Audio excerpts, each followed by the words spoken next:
Recording in progress. So you're tired. That's what it is. That It's been a day, man. It's been haven't a been getting day. sleep. What's your whoop say on your sleep performance? Bad. Like, Yeah, yeah. yeah. It's been a rough couple of days. Sorry, man. Yeah, you know, it's Yeah, life. since Christmas, because today. Well, all right. So first of all, Happy New Year. You Happy too, man. 2020. Happy New Year. How was your night last night? Eh, it was all right. I had my last meal for whatever the next 3 days. I think it is. Right. It's 3 full days plus a night. Plus some change, yeah.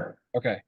So yeah, I stopped eating. I don't. I think it was 8 o'clock last night. That's what I'm gonna say it was. That way, Yeah, it. it's a good number. Yeah, I'm pretty sure it was 8. I don't remember though. So, but anyway, so yeah, I had my last meal and was like, okay, cool, we're gonna do this. So here it is. Was it 4:17 the next day? It's not even quite 12 hours. And I'm like, dang man, I had a little hunger craving maybe an hour or two ago, and I was like, oh, this is stupid. I hate doing this. Yeah, then you drink some water and you're good. Yeah, I did have some. So that's what. So in this fast, I am drinking coffee in the morning. I'm like, I'm already giving up food. All right, I'm not. I'll just give up coffee some other time. Is it just black coffee? No, I put like that Yeah. much milk in it. Like I make it not black with the milk. It's Right. still like a very dark brown, like a mahogany brown. Yeah, yeah, yeah. It's not a lot. I Yeah. don't think it's enough to break a fast. So I'm gonna do that. And even if it did, right, it's still 12 hours between the times I drink coffee. I'm pretty Well, regular. it's like 24 hours. Yeah, yeah, sorry, 24 hours. You So might need to drink more coffee. so that's it. But that's it. I'm not having anything else. I like your idea of using bone broth and Yeah, everything. it helps. I'm not going to do that. I'll still drink my electrolytes, but I'm Yeah, not yeah, going to yeah. do bone broth. But anyway, that's me. It helped towards like the end of day two. Okay. Just your body just needs something, Okay. and it's not really something of like substance. Your body just needs like minerals and stuff.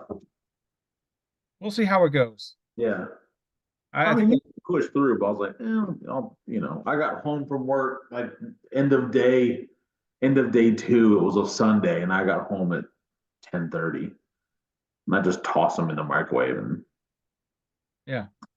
just held me over. Okay. So It was. let's get back to your sleep here for a second because I think that besides hydration, that's like super fundamental, right? Oh yeah, yeah, yeah. So I'm, what I'm normally good though. Like I'm normal. I can normally get, you know, 8, 7, yeah, something like that? Okay. Okay. Well, I was just curious because I was like, man, if that's not happening, then I think you're gonna kind of you're not gonna have a it's not gonna be good. You know what I mean? just kind of muscle Yeah, through it. I get it. Life happens. Like what was it? Yeah. Christmas Day, my whole family comes down with something, right? Like popped up Christmas Eve with one of the kids, and then the next day, like 4 of the kids are. Yeah, I have 7 kids. You know that, but the audience Yeah.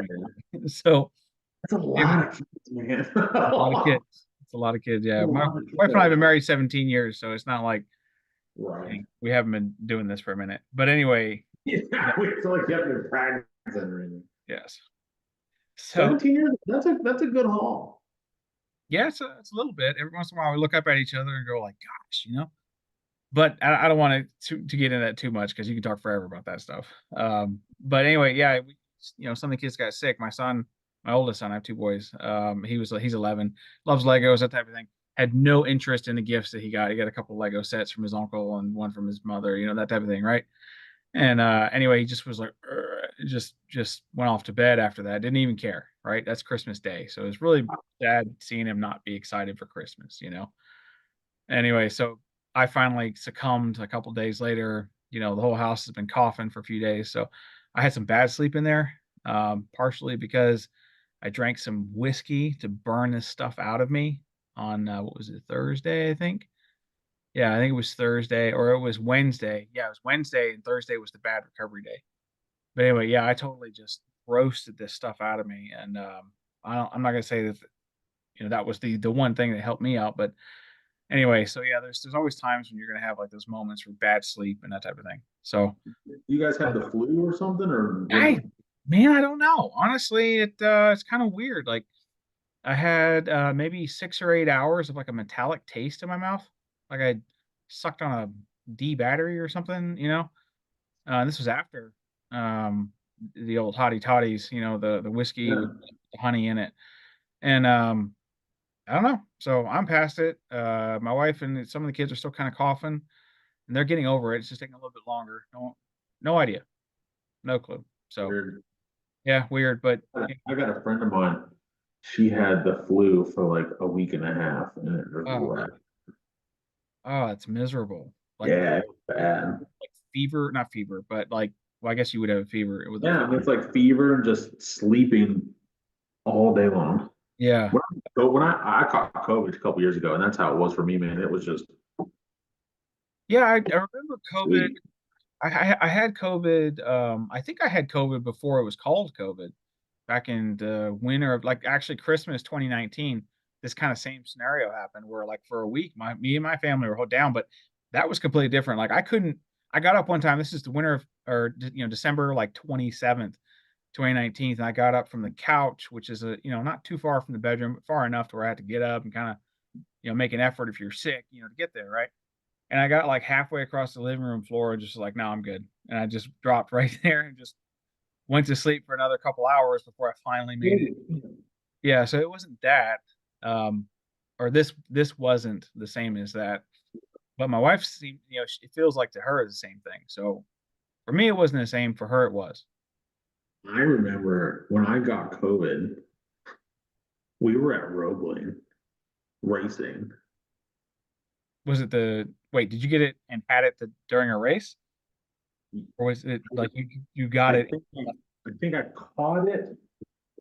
So at work, it got passed around. Fun, yeah, I mean, the clientele that we deal with, yep, I get you, man. you know, and so the jail had a bad outbreak of COVID, and we think somebody brought it into the office, right? So, um, we were going to Roebling to go racing, and I think it was either Friday, it had to have been Saturday. Yeah, I was just like not feeling great, but I didn't have the migraines. It was just kind of like a cough and just kind of drained. right. And yeah, raced anyway and came back and I felt horrible. I was like, I probably got it. Oh But man. what are you going to do? No, I mean, I said it early on in 2020 when people were going nuts about lockdowns, all that kind of stuff. I was like, man, everybody's gonna get it. I mean, not that I'm a genius. I think everybody knew everybody was gonna get it. It's not like it came out of my brain only, but like you're gonna catch this stuff. That's how it works, Like, Best thing for it to do is just burn through society. yeah, no, seriously, get it ripping through. Let everybody's immune system get to it. And that's the other thing too is if you don't walk around. I mean, I hate to say it like this, but some people need to learn how to stay home when they're sick. I'm not talking about just COVID. When we were kids, if we were sick, our parents kept us home. Like, I mean, if we had the flu, I mean, if you Yeah, had a it wasn't. runny, It I wasn't mean, 2 weeks. It was like a day or two. right. If you had the flu, I think it's what, 48 hours and you're no longer contagious or something like that. Yeah, something So like that. if Yeah, we had the flu or I got chicken pox, I don't know if you ever got chicken pox, but like you stayed home. yeah. You didn't go out and mingle with people because you didn't want to get them sick. But for whatever reason, I guess it's the, living paycheck to paycheck thing. It could be a little bit of that. I guess some people got to work. If you're not in an Right. office scenario, or if you're not going to a place where you kind of cram together like school or something like that. It was a I cesspool. You know that. Yeah, it's just like guys. If you're sick, it's okay. Stay home. And some Right. folks, I mean, I know like if all right, so at my work, for instance, there's a slightly different vacation thing between those who are salaried and those who are hourly pay, punch a pay clock, right? And I've been salaried, so fortunately, I don't necessarily have to deal with it the same way. I can say, hey, boss, I got COVID or I got the flu or whatever. I don't want to pass this around. I'm going to work from home, and I have the ability to do that, and that works.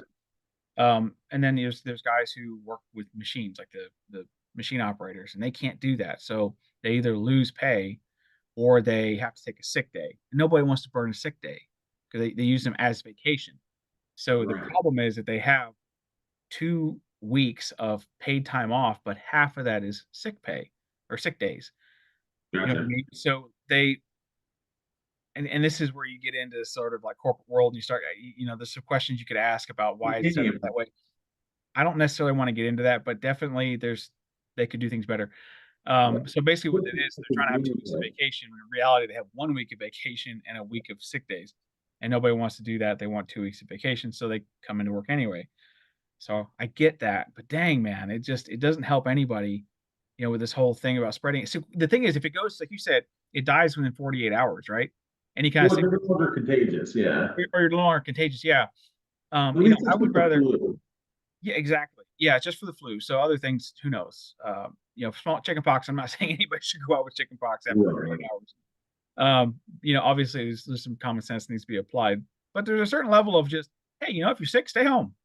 Right. Don't Just pass it around. It's not hard. It's I'm not saying sorry you got sick, but gosh, have a little inconvenience in your life. Don't go out to that event you want to go to, even though the kids aren't puking at that moment. right. Stay home for a couple days. It's fine, and then try to go out back in society. But sharing is caring. I guess it is. Gosh, no, you fired up about some of this stuff that Yeah, but yeah, no, I mean, being sick though, that wrecks your sleep. it does absolutely. So yeah, I It's get, a we all it could do better on the sleep department, but Yeah, hopefully, and I've noticed Sundays are my worst days. yeah, like Well, the I get home sleeping at on Sunday or sleep or the yeah, yeah, recovery yeah. from. Sleeping Sunday night to Monday morning Okay, because I get home at 10:30 yep, and then I don't crash till 11:30 yeah. and then I'm back up at 6:30. Sometimes it's even midnight. I mean, it all just kind of depends. Uh, is your schedule variable? That's the only night that I work. So Okay, then I catch up like Monday, Tuesday, Monday through Saturday. I can kind of get back on track okay, and then just if I can stay ahead of it, it's not so bad on Sundays. okay. But there is a slight variation to when you go to bed in a week. There can be, but for the most part, Sundays are just like the worst days. Okay. Yeah. Yeah, I don't have that, so I'm just trying to make sure I understand where you're coming when you say you have bad days. I want to Yeah, not it's assume you just have a my time sleep thing, schedule. right? So like I can't because even on my days off, I still get up early. Yep, I'm not one of same. those that so I normally am up between 6:30, 7 o'clock. Yep, same. And so on weekend or the days I have off, I'm not sleeping till 9. I'm normally up 7:30, at the latest. Yeah. That's me sort of sleeping in. And so it doesn't change that often, but I can go to bed earlier Right. on Monday through some Saturday, Yeah, yeah. and so that's where I can catch up on that sleep that I Got it. wasn't sufficient on Sunday night. Okay. Well, that's good. Yeah. Long and I straight. can crash at like 10:30 and I'm done. Okay, well, good. Yeah, because sleep, besides hydration, sleep is you have to have that right. I saw, Instagram's great for a lot of things. It's also horrible for many other things. No, it's the perfect place for everything. Yeah, no, Like it's Facebook. but I saw this guy who was like, "Hey, look, if you are getting up at 5 in the morning or feeling pressure to get up at 5 in the morning on 4.5 hours sleep to work out or do a thing, you are not doing yourself any favors, okay? Just skip that workout. Don't do that workout, okay? It's better to retain, whatever, a couple hours of sleep, get 6.5, 7 hours of sleep rather than the shorter amount of time, but work out because your body's not going to respond the way you think it is to it. In short term, maybe, couple weeks, maybe. But if you try to do that for some kind of sustainable amount of time, well, it's unsustainable, first of all. But if you try to do that for any amount of time, it's not going to work. So Yeah. that's something I've had to grapple with because I remember earlier this race season, I was getting like fired up. I'm trying to like go fast and all that stuff that we're trying to do, and I was running. after work. Like I live on the back side of a hill, so the street goes up the hill, and then there's a T intersection at the top, and then it goes down the other side of this hill to a cul-de-sac on both ends, right? Okay. Kind of like a dumbbell shape, is what it looks like. But it's not a bad hill. It's enough where you're like you're hard up running it on one side. One side's a little steeper than the other. But they're both it is uphill both ways on this street. So my house is on just halfway down one side of it. And I'm like, okay, cool. I'm gonna do all these like 400-meter sprint things or 400-meter run things with like a 90-second break and all, you know. So I was running a lot, and running takes it out of you, especially when you're a big guy. Not just like in your joints, but like it's hard to do, you know. You're schlepping a bunch of weight around. It's yeah, man. It's not hard. It's not easy when you're carrying a bunch of 100 extra pounds or so. Useless weight. Yeah, it's just you're, you know, it is good to run. I'm not saying don't run. I am saying that you can overwork yourself very quickly, and then you get into this overtraining situation that I got into, and my weight loss stagnated horribly because my body was in this freak out mode of just like, yeah, keep everything we can because we have no idea what's coming next, or we know that what is coming next is super bad, so we got to hold on to it. So anyway, but that goes into the kind of overtraining thing that this guy was talking about getting up early. So I had to like regroup on that this later this year, and we've talked about this offline. Yeah. Anyway, so when I tell people, I try to encourage people like, you know, just because you didn't do like a 20 in your strain this today, okay, which is for anybody who doesn't know, whoop, 21 is max, and it's almost impossible to hit 21. I think the highest I've ever gone is a 19.8 or something. You know, Okay. yeah, but that was on a race day. That was on like 4 races on a Right, race day right. plus the, you know, so it's really hard to get up there with strain. So yeah, don't get locked into the strain number. Just, you know, make sure you're doing the consistent stuff more than you're Right. doing the strain number. So Yeah, I've noticed hydration. Have you updated your app yet? yes, So they now have hydration yep, and protein consumption yes, saw that. after you sleep, Yep. which I thought was fascinating. No, especially when they're looking at because they track. So the thing about Whoop, and halfway talking to the audience here, you know a lot of this stuff, but the fact that Whoop can sit there and trend out your habits, your behaviors, and show, hey, this thing over here, you trend gooder, better. English, That public how education I put term, me. public education. Yeah, yeah. Public. I had a private education, so I'm sorry, mom. All that you paid for bad grammar. Got it. But anyway, yeah, so all that, you know, gooder, you get gooder strain or whatever, but you know, it can track all that stuff and trend it and the behavioral patterns. It's super interesting, you know, especially like the protein thing, which I think is new for later part of this year. It Yeah, was, it's very new. yeah, you know, especially when you talk about, you know, the different heart rate zones you're trying to get into and that type of training, you can see where that helps you in certain areas, Or hurts you. or hurts you. Yes, yeah. So, You but can see both. talking about overtraining, jumping back on that one because there's one of the guys commented on the last video. He really interested in zones, this idea of heart rate zones, and we got Yeah. to talk about that before we run out of time. But yeah, the heart rate zones, there's 5 of them, as some people will say there's 6. Like Peloton, which is a exercise company, and make a Mhm. incumbent bicycle, they'll tell you there's 6. So sure, whatever. Most people will say there's 5. One being at rest, like sleep, like sitting in a chair, you know, your kind of rested rate. And then as it goes up, as your heart rate increases, you enter into different heart rate zones out of one. So 2 would just be the next one up, right? Right. And that's the magic one that a lot of people are talking about right now. And that's the one where if you understand how the heart pumps, it has 2 types of like actuations of pumping blood. One of it is it feels like a balloon and completely stretches out and then completely empties itself. That's where in zone 2 and resting, that's what normally happens. But obviously it doesn't have to do it as much when you're in the lower heart rate. So 65 beats a minute, it's not fully expanding. But as you go up to closer to like 120, it has to fill up more, okay, to get more blood because you're kind of exerting yourself just a little bit. Um, but that's one type of pump that the heart does. The next one it does is actually is how hard it contracts, like the literal squeeze that happens. Right.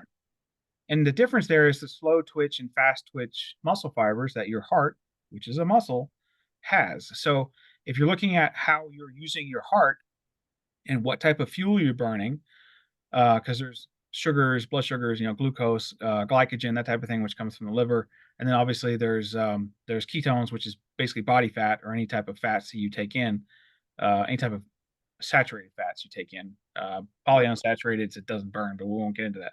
So anyway, zone two burns fat. Plain and simple. If we're talking about why we're doing and why we're paying attention to zone two, it burns fat. You stop burning fat, you transition from fat to kind of sugars as you come out of zone two into zone three. And that for me, my heart rate zones are different than yours. It's different than the guy down the street, my kids, my wife. It's all different. And it's based on your theoretical max heart rate, and then your age. Those things combine Right. your zones. So people can look up all that stuff on their own. So when we're talking about zone this and zone that, just go look it up. It's really really interesting. But the overtraining side of that, if you don't work zone two more than any other zone, your other stuff won't. You'll just become overtrained because you're peaking too much. Zone And five being, and go too ahead. soon. Yeah, and too soon. Yeah. So you like I say, you just woke out of bed, you woke up, and you hit the floor literally with your feet, and then drop into a sprint. Your ability for your heart to go high as it can go is much less at that point than it is when you kind of like gradually warm up into Ramp it, it up. Right. right? So that's another kind of way we have to think about these type of things when we're talking about heart rate zones. um, so like they talk about zone two, you got to train zone two something like 3 hours a week, 3 to 3.5 hours a week would be on the kind of top end of good, right? I think you look at some of the cyclists out there, or there's like MotoGP guys, they cycle like maniacs. They probably do zone two, man, got to be like 5, 6 hours a week. If they Have go, you noticed that they started strapping them with heart monitors? they did on the bikes, not very often Yeah. though, because it's a strap that goes underneath your underneath your nipple Yeah, line. like your breastplate. Yeah, yeah. So it's actually hitting it's going against your sternum because I wore one of those when I did my DexaFit stuff, Okay. which I got to do that video doc on it, man. But anyway, and I had that, I wore that on there, and that's how they could tell what was going on. But so the getting into heart rate zones and why that matters is because that determines a lot of how you train. Your heart rate zones determines your VO2 max, VO2 being your volumetric oxygen intake, essentially, like literally in a breath, how much oxygen, air is not oxygen completely, but how much oxygen can you take in, convert into your bloodstream for use, and then exhale out, in that whole cycle there. Your Right. VO2 max, those things are a big determiner, or precursor to longevity, like your how long you will live. So if you have good zone two, or a high zone two, I should say, like your zone two is actually quite high in your heart rate zone, like 140 beats a minute, right? Young people typically, like you're probably 5 years younger than me, am I right? I turned 38 this year. 30 what? 8. 38 this year. Oh, no, excuse me. Yeah, we're like a year apart. Yeah, So we're real ignore what I said. close. Somebody else I know is, I think it's Steven Gersh. He's younger than me. That's what it is. But anyway, so your heart rate zone is where you're able to actually kind of like live in that zone too, is higher younger you are. Okay, flat out. Like as the older you get, you lose beats. You just do. It's life, right? Right. It's just how it works. Yeah. So to try to stave that off, you try to keep your VO2 max as high as possible. And the way you train your VO2 max is by doing zone two. So you don't actually train your max by doing max. And that's something that I learned at that DexaFit thing she was telling me, because this is right when after I had tried to peak coming into the DexaFit scan, so I was doing a lot of running, a lot of sprints, a lot of this type of work, doing no zone two, none at all. And I get in there, and my VO2 max is something like, I don't know, just on the scale of the whole thing, right? So the Oh, bottom and the top of the scale, and I had just clipped into the bottom, and I was doing sprints like 4 times a week. I was doing, killing yourself. yeah. And she says, "Yeah, I think you're overtraining." And I went, "Oh crap, okay." And she says, you know how you do this? You do zone two. And she showed me where mine was. It's different for everybody. Mine's about 119 beats a minute to be very Yeah, specific. mine's like 120, Yeah. 120, yeah, to like 130, I think. Yeah, that is on the high end. Getting up to over 125 starts to get into that. You're starting to burn sugar. Yeah. So she was like, you really need to stay. She told me I'll have 100 my, feet. What's up? I don't have my phone on me. I was gonna go look. Oh, yeah. I mean, on mine, because we're about the same age, I can tell you what ours should be. So what was it, 2 days ago or yesterday I did zone two? Oh, fudge. It wasn't December 31st. It was 2 days ago. Stand by. We're getting there. Not today, not Sunday. Saturday, I did zone two. So I did cycling. Okay, here we go. So that's doing a cycling session. You can't. Yeah. So the zone, if I scroll that up, if everybody can Go. see, there's little zones starting there is like zone one, and that's two. You can see there's a bunch of time spent in zone two, then three and four and five, right? Yeah. So I spent 28 minutes in zone two, which is 60 to 70% of your max heart rate. And that for me, I can look at it, it looks like it's going to be right in that mid 120s. Yeah. Yeah. Sounds about right. Yeah. It's very mid 120s. Because in that workout, my peak was 139. Okay. Which you don't want to do obviously very often. So yeah, it's just above 100, like 105 up into about 125. So that's kind of where zone two is for me. Um, but anyway, that's where you burn fat, which is what we're trying to do. Right. You know, now 2 weeks ago when we started this thing, yeah, it was 2 weeks ago, wasn't it? I did, Yeah. yeah, because this workout was done right after a strength session. And I don't mean to ramble on and keep jaw jacking, but there's a reason why I'm saying all this. I had done a strength session, which was literally just lifting weights and I have a workout on my thing, you know about that. Um, but anyway, it was a squat kind of like single leg movement type workout. And it had strained it like this particular day was 14.2. Whatever, the audience has no idea what I'm talking about, but if you have a whoop, you know what I'm talking about. 14.2, and then I did cycling right after that, right? So 7.3 on the cycling. Well, 2 weeks ago when I did that, that day I peaked. That was when you showed like, hey, you did an 18 point something strain, right? Well, I didn't. I was, um, yeah, my heart was freaked out. It was doing 175 beats during that cycling thing. So because I hadn't done anything 3 months, my heart was just like, what Right, the right, right. yeah, so it was just like just going crazy trying to keep up with the strain of just pedaling like super light. Yeah. I promise you, dude, I was like, I was not crushing it like I can on a cycling machine. So Right. yeah, your heart, man, it's odd, but we have to train it differently. That's why we focus so much. We talk about zone two so much, because it's the powerhouse. It's what helps everything else work along with sleep, hydration.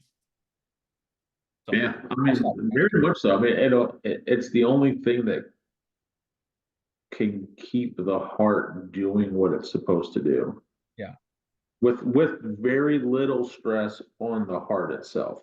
yeah, yeah. It really is just fascinating how the human body works like that. But that slow twitch, big volumetric filling of the heart, and then that strong push like that, that just is super important. Um, for longevity, basically. So there's a lot of talk on the internet right now about 10,000 steps a day, will increase your life expectancy by some 50% or something dumb like that, right? And yeah, it's just literally like, what does it take to walk 10,000 steps? Well, 5 miles. Okay. I'm not mistaken. It's either half that. No, no, no. It's not. 5 miles is 10,000 steps because I used to walk 3 miles after school at the track that was there, and I would walk basically 12 laps. Yeah, it was 3 miles, and yeah, that was three just over 5,000 steps to do that. So essentially, it's 5 miles, and people don't do that anymore. We sit in cubicles and sit in our car going to work to go sit in a cubicle, then sit in our car to go home to then sit in front of the TV, like we've talked about. So anyway, gosh, man, Well, I mean, you answered that guy's question though. I hope so. I'm not. Well, it's a long answer because it's not just It's not easy. No. There's so much more to it than just, yeah, hang out in zone two for an hour and a half. Yeah, and well, the frustrating side of this whole thing is you can have all this knowledge and still be carrying around, excess weight. Knowledge doesn't mean anything. No, knowledge is nothing. I mean, it helps. It It helps. helps, yeah. Knowledge is not wisdom. Knowledge is knowing something. Wisdom is knowing what to do with the information you have. And how to apply it, Yeah. the application that's important. So, since we've been doing this, have you lost anything? Honestly, I just pull out my scale this morning, or it was yesterday. My wife pulled it out. I went to look at it this morning, and it's not working. And I'm not saying that, for the sake of the internet. I promise you, I stuck the batteries in the back, was working, whatever, a couple months ago. I just stuck it in my closet, got it out of the way, right? I haven't weighed myself. I have no idea. So, I've lost about 7 pounds. okay, good. And Yeah. that's not super fast, and that's important. So in 3 weeks, basically. And a lot of people think you gotta just work yourself to death. And it's like I'm not really doing much of anything different. Right. It's just small changes, Diet changes, right? which is the biggest thing. Everyone, I remember years ago, it was you need to spend as much time as you can in the gym. That's the only way that you're going to be able to trim up. And then,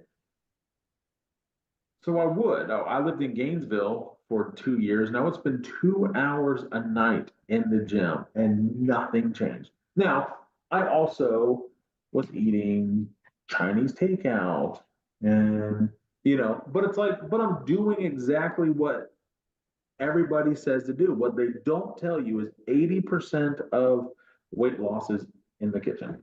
Yep. 80%. You could do zero working out and drop tremendous weight if you cut out like sodas and all those sugary drinks and eat clean protein and cut out the cakes and the cookies and I can't tell you last time I had a soda. Yeah, I don't drink soda. I used to be pretty heavy in the Red Bull kind of world. So I drink this thing from Kill Cliff, Okay. and it's a Joe Rogan Kill Cliff collaboration, and there's like nothing in it. It has 20 calories and it's full of vitamins. Okay. I'll send you a picture of it. Well, Yeah. I put it on my Instagram. I have like 6 cases. Okay. There you go. Yeah, I'll look at that. It's like 6 cases, and there's 12 cans in each case. Okay. I went a little hard on the energy drinks. Oh, it's It's like vitamins, it's electrolytes, it's clean caffeine. right. But there's like, I'll send you, when we get done, I'll send you the nutritional value, and there's like nothing in it. No, It's I'm just gonna look. vitamin. And if you, I don't know if you listen to a lot of Joe Rogan, but Joe is huge on like any supplements he takes. They've been tested, they're super clean. What it says is in there is what's in there. Right. He has a, or he's part of a company called On It, and they make supplements. Yep. Well, they found out through a third party testing that wherever they were bottling or putting the supplements in caps, Yep. there was some sort of something getting in there that wasn't listed on the thing. So they changed distributors. Oh But wow. for them to do that, then it's like, I mean, he's very open about the stuff he takes. You know what I mean? Yeah. And That's so, good. It's got that kind of I would say integrity. I mean, yeah, I mean, like other people. he's like, I take TRT, which is, testosterone replacement therapy. I mean, Yep. he's not quiet about it. So when I saw that he teamed up with Killcliff, I was like, well, let me take a look at this because I know Killcliff's like, you think of like mountain climbers and they have like those really small, like um, oatmeal type. Yeah, they're called Cliff Bar. Bars, I think. Yeah, but Right? they're tiny, Yeah. right? Yeah, you can like stick them Yeah. in your pocket and stuff. Yeah. But they put out this energy drink with him, and it's like a spicy pineapple. It's actually really good. Mhm. And when you look at it, like I said, I'll send it to you. There's nothing in there. It's just Yeah. vitamin. It's Because like like when I'm at the track, I don't know about you, I do prefer to have caffeine in the morning. I've been doing it for 20 and years, bananas. so Bananas are huge. okay. It Yeah, help with cramping. Yeah, I remember just I'm gonna divert for a second. I remember I used to go to the racetrack and I would get up in the morning, have water, have Red Bull, whatever, or something like that. Maybe not have Red Bull, just have a water, and grab a sandwich from the local food truck that was there, whatever, and then not eat anything for the rest of the day. And I'd get off the bike after race 2 or 3, going like, "Oh my gosh, I'm so tired." And it wasn't until I put my whoop on I realized, yeah, dude, when you go out for a 10-minute race, you're doing a lot in 10 minutes. And even though, you may not be going fast, it doesn't mean you're not trying hard. So you actually, in fact, I would argue that a lot of slower people exert themselves more, but that's again another topic. So you're coming off the track and you're just completely blasted. Yeah. So yeah, definitely at the track, I like to have my kind of routine, and that's where I realized, hey, if I ate lunch, I used to think that, oh, it's gonna be a gut bomb, but if you eat something throughout the day, your body Yeah. needs something to burn I mean, it when. doesn't have to be, it doesn't have to be a burrito from the gas station. No, Like, no, no, no, yeah, it could just be, like it can be just good, and that's so. anything. Remember you were talking about just a minute ago, you said, and we got like 3 minutes left, so we got to Yeah. wrap it up. But We're you were talking about not doing anything and losing weight. When I first started carnivore, I was going to school. This was in 2018. I was going to school. It was right before I jumped on the '05 ZX6RR yeah. and started racing, and had the like aha moment for fitness and bikes. But anyway, and I had done nothing, but I lost something like 50 odd pounds in 60 days. It was almost a pound a day. And I did literally nothing but ate meat, which is what we're doing this month. This is Right. January. What is it? International Carnivore Month. Literally eat nothing but meat. We're starting it with this fast, which is what we started the show with, it's not a show, it's our talk. Anyway, yeah, the show is what we're here with. No, it's Yeah. not. It'll never be that. But anyway, yeah, we started with this fast that's going to end here on Thursday, and the thing I'm going to break my fast with. I got ribeye sitting in the refrigerator right now. That's why I'm going to wake up Thursday morning and I'm going to pan fry a steak, 20-ounce Yeah. ribeye. It's gonna be good, But Absolutely. I don't know. I got a bunch of bacon I need to cook. I may just that meme that Matthew McConaughey meme where he's like smoking like that. That's what bacon does when it sees avocado being called good fat. It's just baking one. yeah, yeah, yeah, yeah. Yeah. So yeah, we'll maybe we'll have to do this Thursday morning. Yeah, like early Thursday. Okay, so I can do that. Yeah, nobody will be up, so the upstairs won't be alive with 7 kids. So we'll sit there and I'll be like, making my steak on the thing. You can be over there with your bacon. Yeah, Oh no, I'll throw a steak on there too. I don't there you care. go. Well, let's do that then. Let's break our fast on the show. So I'm down. so stupid, but yeah, we'll break our fast on air Okay. Thursday. That'll be Hey, good. all right, Eric. Well, it's always good talking to you, man. Yeah, you too, buddy. This will be fun. No, it's good, man. Let's try to get somewhere. Like racing's coming up. Let's do that. Let's go fast by being Yeah. I smaller. might. I haven't been on the bike since 21, so I know. Well, on that note, I since know. we have less than a minute, I will say goodbye to you and let's fix that. All right, my man. I'll talk to you later. All right, buddy. We love you. See you All later. right, bye.